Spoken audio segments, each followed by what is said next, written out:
बिनोय नशे में अभी बड़बड़ा ही रहा था कि अचानक उसे एक जानी पहचानी आवाज सुनाई दी। बिनोय, माला, क्या ये तुम हो? बिनोय, मेरे पास आओ बिनोय। ओ माला, मैं जानता था तुम भी मेरे बिना कभी नहीं रह पाओगी। मैं आ रहा हूँ माला। और इतना कहते ही बिनोय एक औरत के पीछे गुफा के अंदर दौड़ पड़ा।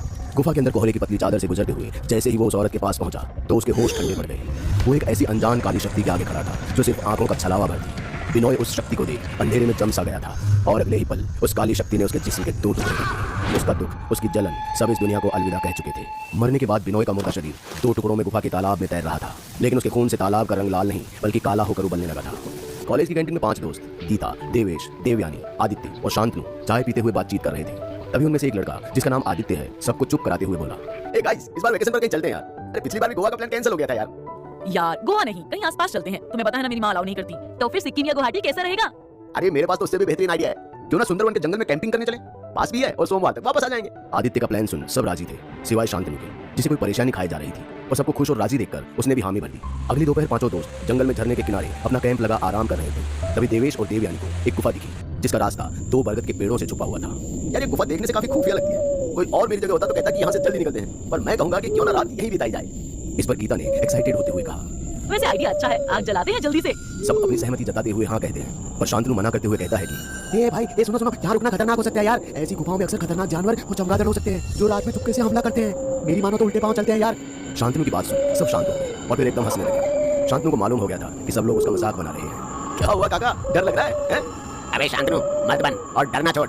ये बात सुन शांतनु एक पल को देवेश का गिरबान पकड़ने को होता है, पर फिर गुस्से में अपने दांत खींचते हुए वहां से चला गया। सूरज ढलते ही जैसे जैसे रात थोड़ी गहरी हुई, देवेश और देवयानी झरने की तरफ कुछ पल अकेले बिताने को चलते और आदित्य भी मौके का फायदा उठाते हुए गीता के पास पहुंच गया।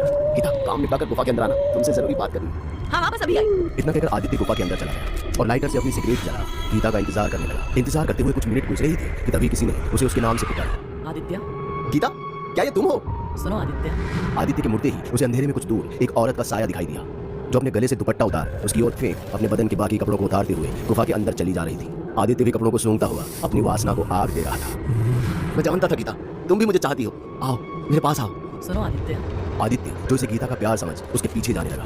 कुछ देर गीता का पीछा करने के बाद जब वो गुफा की आखिरी छोर पर पहुंचा तो वहाँ कोई नहीं था।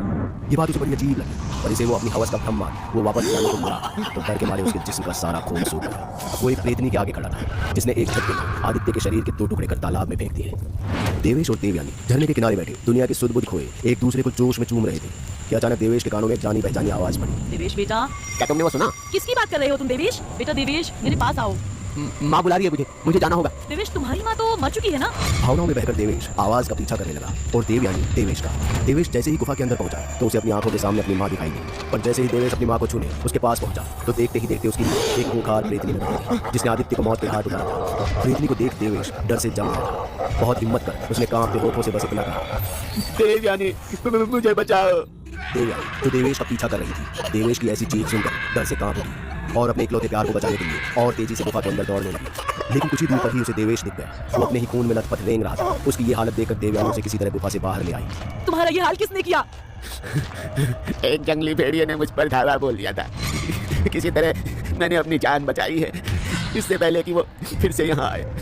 हमें निकलना चाहिए। देवयानी अभी घायल देवेश को सहारा देकर बाहर ले जा ही रही थी कि इतने में उसका फोन बज पड़ा जिस पर गीता का कॉल आ रहा था। गीता जल्दी आदित्य को लेकर गुफा में पहुंच। देवेश बुरी तरह से घायल है।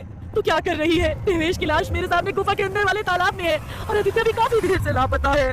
देवेश कैसे मर सकता है? वो तो मेरे साथ यहाँ। जैसे ही देवयानी ने मुड़कर अपनी बाईं ओर देखा तो वहाँ कोई नहीं था। देवेश गायब हो चुका था, पर इससे पहले कि वो कुछ समझ पाती धीरे से प्रेतनी ने उसके कान में फुसफुसाते हुए कहा, जंगल में पीछे से आवाज आए तो कभी मुड़कर नहीं देखना चाहिए। इतना कहते ही वो अनजान शक्ति देवयानी को पैर से घसीटते हुए गुफा के अंदर ले गई। वहीं दूसरी ओर एक चट्टान के किनारे दुबक कर गीता ये सब सुन रही थी।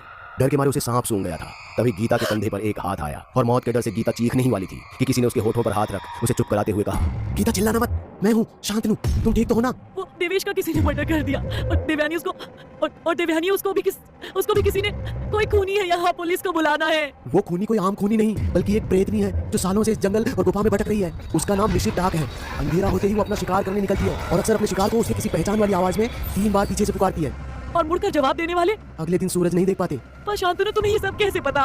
5 साल पहले मेरे भैया बिनोय दास भी ऐसे ही गायब हुए थे। काफी खोजबीन के बाद बस मिली तो उनकी एक बाजू और उनके साथ एक शराब की बोतल। इसलिए मैं यहाँ हरगिज नहीं आना चाहता था। हमारी मौत अब निश्चित है। अब हमें कोई नहीं बचा सकता। मेरे होते हुए हरगिज नहीं। मेरा हाथ पकड़ो और बस कैंप तक मेरे साथ दौड़ पड़ो। बस एक बात का ध्यान रखना, कोई भी आवाज दे तो मुड़ना मत, वरना अंजाम तुम अच्छे से जानती हो। इतना कहते ही शांतनु गीता का हाथ पकड़ गुफा की भूल भुलैया से निकलने के लिए दौड़ पड़ा।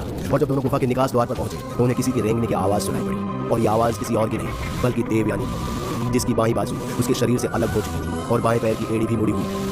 गीता, शांतनु मुझे बचाओ, वरना ये मुझे मार डालेगी। मुझसे अब ये दर्द बर्दाश्त नहीं होता। अपनी सहेली की तड़पती आवाज गीता से सुनी नहीं जा रही थी, पर इससे पहले कि वो मुड़ती, शांतनु ने उसका हाथ खींचा और चिल्लाते हुए कहा, ये वो देवयानी नहीं जिसे हम जानते थे, ये वही खूनी निशिर डाक है। बिना मुड़े बस यहाँ से चलो, बस यही एक रास्ता है जिंदा रहने का। शांतनु के समझाने पर गीता ने पीछे मुड़कर नहीं देखा। दोनों को छोड़कर जाता देख देवयानी बिलक बिलक कर रोने लगी थी।